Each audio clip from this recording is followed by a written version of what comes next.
नमस्कार दोस्तों, defence show में आपका स्वागत है।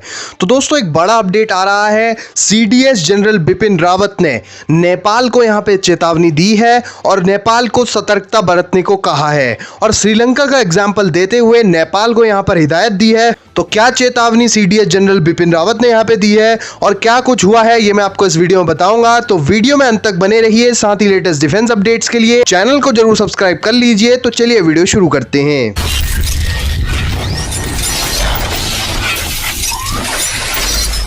तो दोस्तों, चीफ ऑफ डिफेंस स्टाफ यानी कि सीडीएस जनरल बिपिन रावत जी ने कहा है कि नेपाल को चीन से जुड़े मामलों में बेहद सतर्कता बरतनी चाहिए। उन्होंने कहा कि ऐसे वक्त में जब नेपाल चीन समेत दूसरे देशों के लिए अपने दरवाजे खोल रहा है, उसे सावधान रहना चाहिए।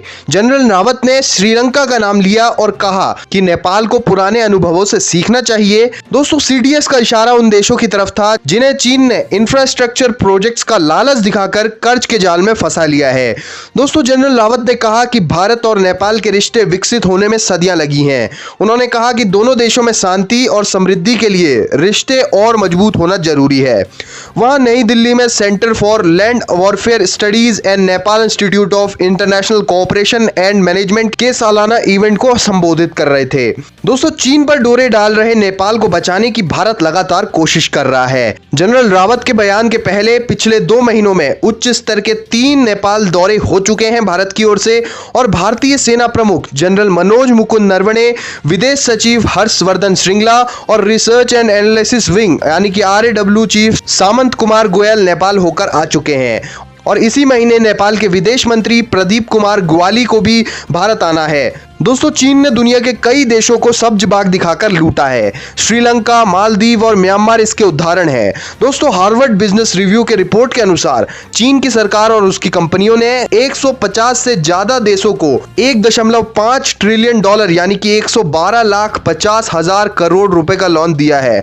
दोस्तों, ड्रैगन अपने शिकार को इंफ्रास्ट्रक्चर बढ़ाने का लालच देता है और उन्हें कर्ज के जाल में फंसा लेता है। जब वो इस कर्ज को चुकाने में सक्षम नहीं होते तो वो उनके संसाधनों पर कब्जा करना शुरू कर देता है। एक्सपर्ट इसे डेथ ट्रैप डिप्लोमेसी नाम देते हैं। दोस्तों, पिछले दिनों लाओस को अपना पावर ग्रिड चीन की सरकारी कंपनी को सौंपना पड़ गया था।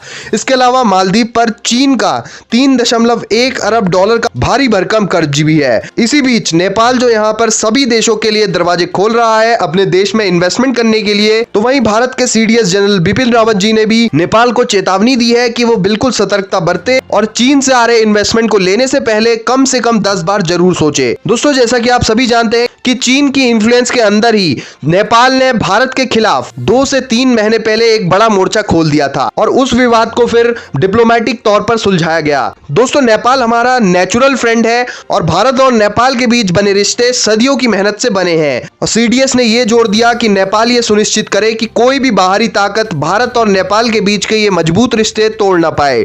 तो दोस्तों, आप क्या सोचते हैं इस बारे में, कमेंट सेक्शन में लिखिए। साथ ही लेटेस्ट डिफेंस अपडेट्स के लिए चैनल को सब्सक्राइब कर लीजिए। जय हिंद, वंदे मातरम।